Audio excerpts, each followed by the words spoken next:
नमस्कार विद्यार्थी मित्रांनो, welcome to my channel online school चले हम. आपण या चॅनलवर नवीन असाल तर लाईक, कमेंट आणि सबस्क्राईब करा आणि नवीन व्हिडिओच्या जलद नोटिफिकेशनसाठी बेल आयकॉन प्रेस करा. तुम्हाला आवडेल अशा चॅलेंजिंग होमवर्कसाठी व्हिडिओ शेवटपर्यंत जरूर पहा. Today we are going to learn unit 2 2.1 try again. Warming up activity.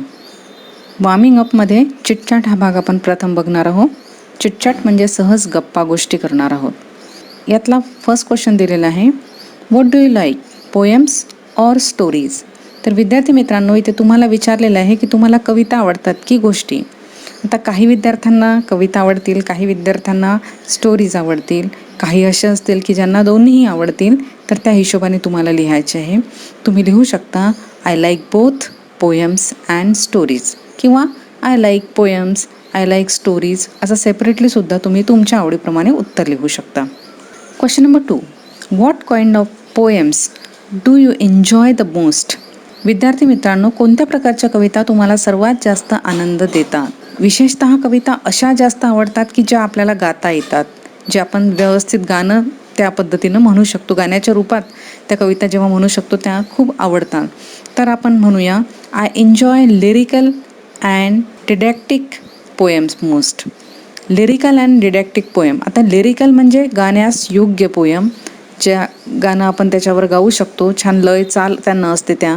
आणि डिडॅक्टिक म्हणजे उपदेशात्मक पोएम्स, ज्याच्यातून आपल्याला काहीतरी उपदेश दिलेला असते, ज्यातून आपल्याला काहीतरी मार्गदर्शन केलेलं असते, त्या अशा प्रकारच्या पोएम्स विशेषतः आवडतात. Question number 3, do you think poems can inspire us. काय वाटते तुम्हाला की कविता आपल्याला प्रेरणा देतात. तुम्हाला काय वाटते विचार करायचे की खूप साऱ्या सुंदर सुंदर कविता तुम्ही तुमच्या टेक्स्टबुकमधून शिकत असता. अगदी तीनही लँग्वेजमध्ये तुम्ही कविता, सुंदर कविता असतात आणि त्यातून आपल्याला काहीतरी उपदेश दिलेला असते. त्या कवितेच्या माध्यमातून आपल्याला त्या गोष्टी, ते उपदेश पटवून देण्याचा प्रयत्न केला असतो. आणि म्हणूनच आपण म्हणू शकतो yes sure I think that the poems inspire us. हो, नक्कीच कविता आपल्याला इन्स्पायर करतात. Question number 4, do you remember any such inspiring poem. तुम्हाला अशी एखादी इन्स्पायरिंग कविता आठवते का. तर इथे विचारलेलं आहे की एखादी कविता आठवते का तुम्हाला, ज्याच्यातून आपल्याला इन्स्पिरेशन मिळेल, ज्याच्यातून आपल्याला कुठली तरी प्रेरणा मिळेल. Yes, I remember the inspiring poem we shall overcome. Yes, we shall overcome. अगदी हम होंगे कामयाब याचं हे जे इंग्लिश व्हर्शन आहे, हम होंगे कामयाब तर सगळ्यांनी ऐकलंच असेल. खूप सुंदर कानाला असं अगदी गोड वाटणारी अशी ती कविता आहे. छान असं ऐकत राहावं असं वाटते.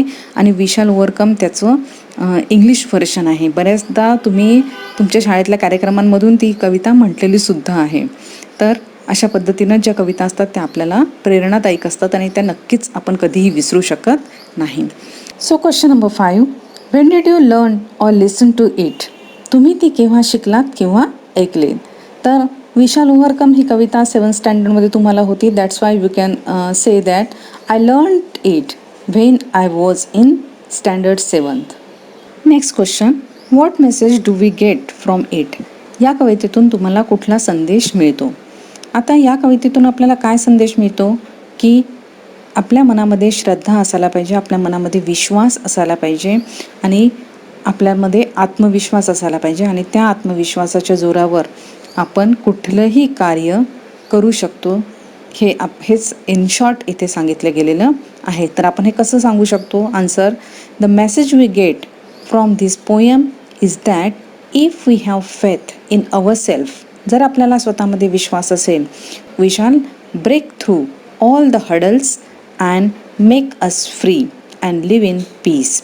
So we shall overcome all the hurdles. जे काही प्रॉब्लेम्स, ज्या काही हडल्स म्हणजे इथे आपण म्हणू शकतो अडथळे, जे काही अडथळे आपल्या सक्सेसमध्ये येतील, आपल्या जीवनात येतील, ते आपण प्रॉपरली ओव्हरकम करू शकू. And make us free and live in piece. आणि स्वतःला त्या प्रॉब्लेम्सपासून दूर करून अतिशय चांगलं, अर्थातच शांततेचं आणि आनंदाचं आयुष्य आपण जगू शकू. विद्यार्थी मित्रांनो, या कवितेमध्ये तुम्हाला तुमचे व्ह्यूज लिहायचे आहे खरं तर, की कुठला मेसेज आपल्याला या अतिशय सुंदर अशा कवितेतून मिळतो.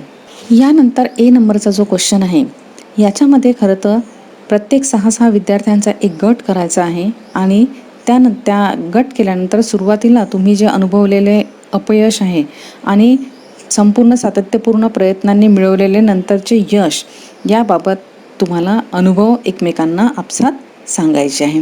आता हा क्वेश्चन आपण सध्या इथे घेऊ शकत नाही, पण प्रत्येकाला जे काही आपल्या आयुष्यामध्ये जे काही प्रॉब्लेम्स येतात, जे काही आपण डिफिकल्टीज आपल्या लाईफमध्ये येते आणि ओव्हरकम करताना आपण जेव्हा चिंतन करतो की कुठले कुठले प्रॉब्लेम्स येतात, त्याच्यावर जेव्हा आपण बोलतो तर हे अनुभव आपल्याला एकमेकांच्या मित्रांना सांगायचे आहे.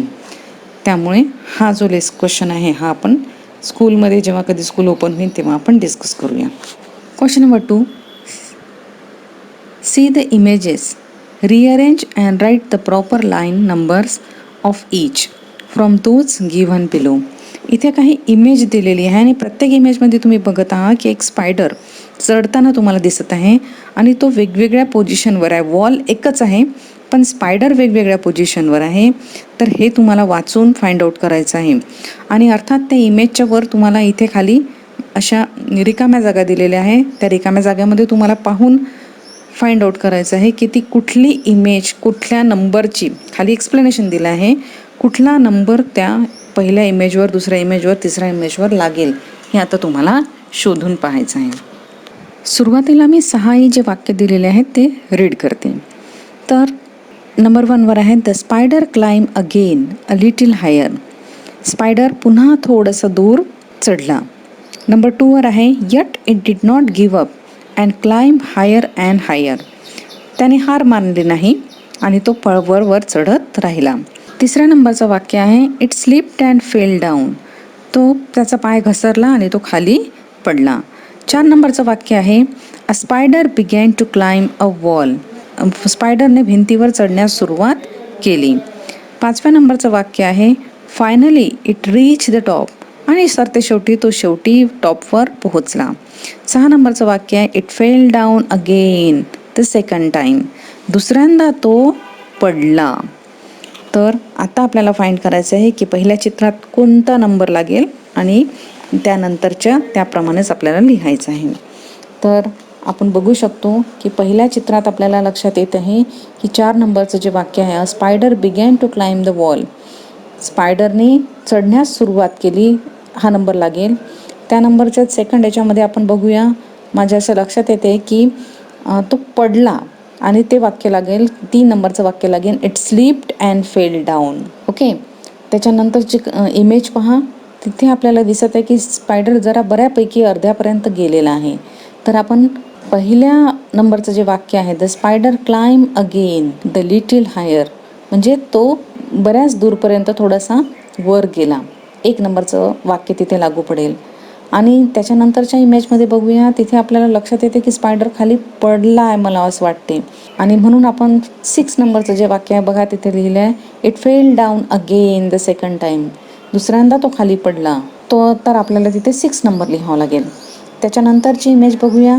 आता या इमेजमध्ये आपण बघतोय की स्पायडर बऱ्याच दूरपर्यंत वरपर्यंत पोहोचतोय तो. आणि आपण वाक्य शोधू शकतो. 2 नंबरचं वाक्य पहा it did not give up and climb higher and higher. हार मानली नाही आणि तो वरपर्यंत जात त्याने अजिबात राहिला.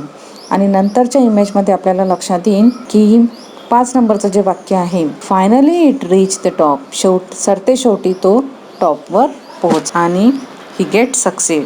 तर अशा पद्धतीनं इथे नंबर्स रिअरेंज करायचे आहे. Now let's see what should be the moral of the story. So we can say that if you don't succeed at first, try again and again till you succeed. म्हणजेच अगदी पहिल्याच प्रयत्नात तुम्हाला यश मिळालं नाही तर यश मिळेपर्यंत तुम्हाला प्रयत्न करत राहणं महत्त्वाचं आहे. हेच या स्टोरीतून मॉरल आपण घेऊ शकतो. यानंतरचा पोएम एक्सप्लेनेशनचा जो भाग आहे तो आपण नेक्स्ट व्हिडिओमध्ये बघणार आहोत.